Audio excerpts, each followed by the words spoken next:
اگر کسی عورت کا شوہر دوسری عورتوں سے ناجائز تعلقات رکھتا ہو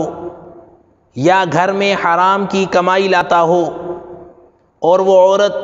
اپنے شوہر کو ان دونوں بدعمالیوں سے باز رکھنا چاہتی ہو تو ایسی عورت کو چاہیے کہ وہ سورۃ المائدہ کی آیت نمبر 100 جو 7ویں پارے میں ہے،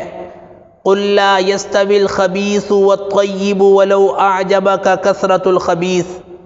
فَاتَّقُوا اللَّهَ يَا أُولِي الْأَلْبَابِ لَعَلَّكُمْ تُفْلِحُونَ۔ کم سے کم 11 دن تک روزانہ 141 مرتبہ پڑھ کر کسی بھی کھانے والی چیز پر دم کر کے اپنے شوہر کو کھلائے۔ انشاءاللہ اس عمل کی برکت سے اس عورت کو دونوں مقاصد میں کامیابی حاصل ہوگی، اور ایسی عورت کا شوہر